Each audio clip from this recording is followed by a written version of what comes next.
Assalamualaikum warahmatullahi wabarakatuh. Perkenalkan, nama saya Fitri Handayani, NIM F2019-01-014, kelas C1 Farmasi. Di sini saya akan membawakan materi yang berjudul kanker. Di sini untuk memenuhi mata kuliah Farmakologi 2. Yang pertama itu definisi kanker. Kanker ialah suatu penyakit sel dengan ciri gangguan atau kegagalan mekanisme pengatur, multiplikasi, dan fungsi homeostatis lainnya pada organisme multiseluler. Kanker merupakan penyakit sel yang dicirikan dengan perubahan mekanisme yang mengatur proliferasi atau pembelahan dan diferensiasi sel, sehingga sel tersebut mengalami kelainan kromosom atau mutasi yang menyebabkan siklus sel berlangsung terus-menerus. Sel terus berproliferasi namun tidak berdiferensiasi. Kanker merupakan penyakit atau kelainan pada tubuh sebagai akibat dari sel-sel tubuh yang tumbuh dan berkembang abnormal, di luar batas kewajaran yang sangat liar. Keadaan kanker terjadi jika sel-sel normal berubah dengan pertumbuhan yang sangat cepat, sehingga tidak dapat dikendalikan oleh tubuh dan tidak berbentuk. Kanker dapat terjadi di setiap bagian tubuh. Bila kanker terjadi di bagian permukaan tubuh, akan mudah diketahui dan diobati. Namun bila terjadi di dalam tubuh, kanker itu akan sulit diketahui dan kadang-kadang tidak memiliki gejala. Kalaupun timbul gejala, biasanya sudah stadium lanjut sehingga sulit diobati. Selanjutnya yaitu jenis-jenis kanker. Kanker diberi nama berdasarkan lokasi awal mereka muncul dan dapat dikategorikan menjadi 5 jenis.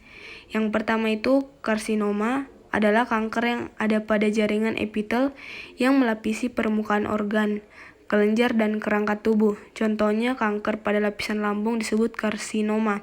Karsinoma menyerang organ atau kelenjar yang menghasilkan dan mengeluarkan sesuatu, seperti payudara yang menghasilkan susu. Karsinoma adalah jenis kanker paling umum ditemui pada 80% sampai 90% kasus kanker. Yang kedua leukemia atau kanker darah, adalah kanker pada sumsum tulang yang menghambat produksi sel darah merah, sel darah putih, dan trombosit. Sel darah putih berguna untuk mengatasi infeksi. Sel darah merah diperlukan untuk mencegah kekurangan darah atau anemia. Trombosit menjaga tubuh agar tidak mudah memar dan berdarah. Yang ketiga yaitu limfoma, adalah kanker yang berasal dari kelenjar getah bening atau kelenjar sistem limfa, yang fungsinya menghasilkan sel darah putih dan membersihkan cairan tubuh atau dari organ seperti payudara dan otak.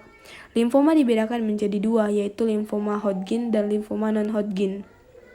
Yang keempat, mieloma, berkembang dalam sel plasma sumsum tulang. Pada kasus tertentu, sel mieloma berkumpul pada suatu tulang dan membentuk tumor tunggal yang disebut plasmasitoma. Namun pada kasus lain, mieloma menyebar pada beberapa bagian tulang, membentuk banyak tumor tulang atau kanker. Ini disebut mieloma ganda. Yang kelima yaitu sarkoma, adalah tumor ganas yang tumbuh pada jaringan ikat atau penyambung seperti tulang rawan, lemak, otot, tendon, dan tulang. Kanker ini biasanya terjadi pada orang dewasa muda. Contoh sarkoma yaitu osteosarkoma atau pada tulang dan chondrosarkoma pada tulang rawan. Selanjutnya yaitu mekanisme obat-obatan kanker. Yang pertama yaitu siklofosfamid, merupakan obat anti kanker termasuk dalam golongan alkilator dan subgolongan mustar nitrogen. Siklofosfamid adalah alkilator yang paling sering digunakan dan merupakan ester fosfamid siklik mekloretamine ditinjau dari aksinya pada siklus sel. Siklofosfamid termasuk golongan sel siklen non-spesifik atau CCNS. Mekanisme kerjanya yaitu siklofosfamid adalah prodrug yang akan dimetabolisme oleh CYP450 menjadi metabolit aktif dan inaktif. Metabolit aktif berupa 4-hidroksisilofosfamid, aldofosfamid, mustarfosforamid, dan akreloin. Sementara metabolit inaktif berupa 4-ketosiklofosfamid, karbosiklofosfamid, fosfamid, dan mustar nornitrogen. Yang kedua yaitu ifosfamid. Obat ini sangat mirip dengan zat mustard dan toksisitasnya hampir sama. Keistimewaannya adalah hanya bersifat sitotoksik setelah berbentuk derivat alkilasinya setelah hidrolisasi dengan sitokrom P450. Mekanisme kerjanya yaitu ifosfamid akan mengalami biotransformasi. Hidroksilasi ini akan terurai dalam bentuk aktif mustard fosforamid dan acrolein. Reaksi fosforamid mustar dengan DNA dianggap bersifat sitotoksik. Yang ketiga itu lomustin. Mekanisme kerjanya melibatkan penghambatan kedua DNA dan RNA sintesis melalui alkilasi DNA.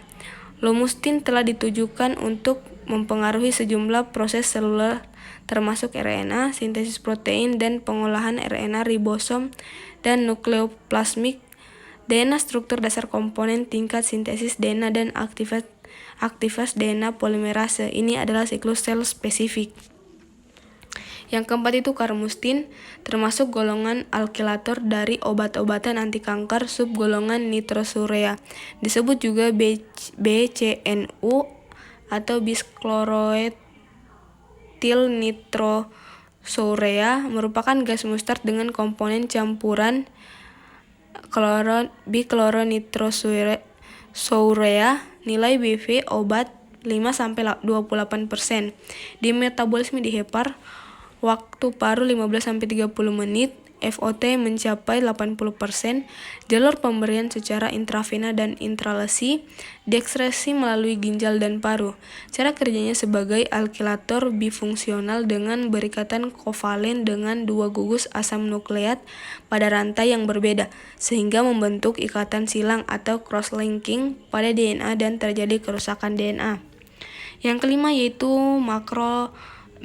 chloretamin, merupakan salah satu obat sitistatiska golongan nitrogen mustard, yaitu obat sititastik dengan mekanisme kerja alkylating agent, di mana menyebabkan alkilasi pada basa DNA.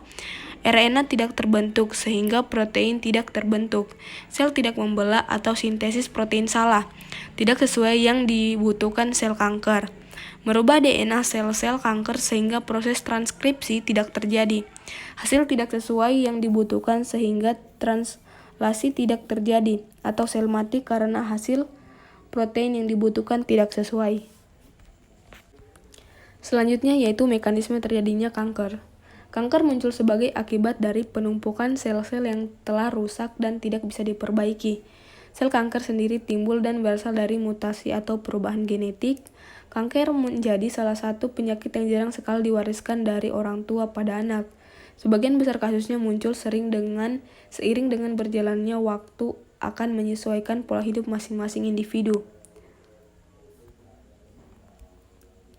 Penyebab kanker biasanya yaitu berkaitan dengan banyak faktor, termasuk jenis kelamin, usia, ras, predisposisi genetik, dan pajanan ke karsinogen lingkungan. Dari berbagai faktor ini, pajaman lingkungan mungkin merupakan yang terpenting. Pajanan ke radiasi pengion telah terbukti sebagai faktor resiko signifikan bagi sejumlah kanker, termasuk leukemia akut, kanker tiroid, kanker payudara, kanker paru, sarkoma jaringan lunak, serta N-sel basal dan sel squamosa. Karsinogen kimia atau yang terutama yang ada di asap rokok, serta zat warna azo, aflatoksin, asbestos, benzena, dan radon telah terbukti sebagai penyebab utama beragam kanker pada manusia menurut Katzung 2002. Contoh penyakit kankernya itu kanker payudara. Kanker payudara adalah kanker yang terbentuk di jaringan payudara. Kanker payudara terjadi ketika sel-sel pada jaringan yang ada di payudara tumbuh tidak terkendali dan mengambil alih jaringan payudara yang sehat dan sekitarnya.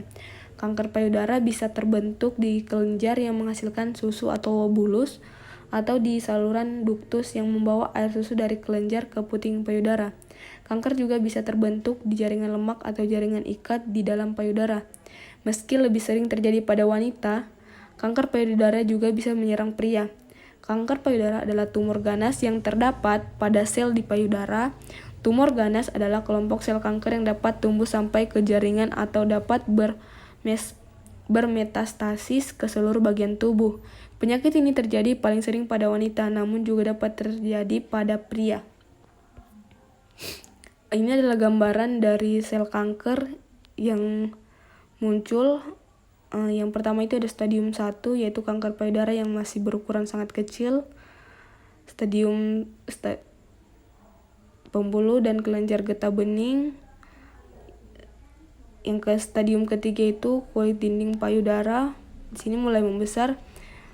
Dan stadium 4 sudah mulai menyebar ke paru-paru, hati, tulang, dan otak. Kanker payudara, ekspresi dari gen COX-2 dihubungkan dengan tingginya derajat tumor, yang menunjukkan bahwa COX-2 dapat dijadikan sebagai biomarker prognostik untuk keberadaan kanker payudara. Walaupun begitu, mekanisme pasti untuk metastasis yang diinduksi oleh COX-2 belum dijelaskan dengan baik. Salah satu hasil langsung dari aksi COX adalah meningkatkan produksi prostaglandin, khususnya prostaglandin E2 atau PGE2. Pada kanker payudara, ekspresi COX-2 merupakan prediktor buruknya kemungkinan bebas penyakit dan kelangsungan hidup secara keseluruhan dan telah terlibat sebagai penanda potensi metastatik yang tinggi. COX-2 meningkatkan invasi sel-sel kanker payudara secara in vitro dan in vivo. Meskipun banyak bukti yang menunjukkan peran COX-2 dalam invasi dan metastatis kanker payudara, mekanisme yang terlibat tidak didefinisikan dengan baik.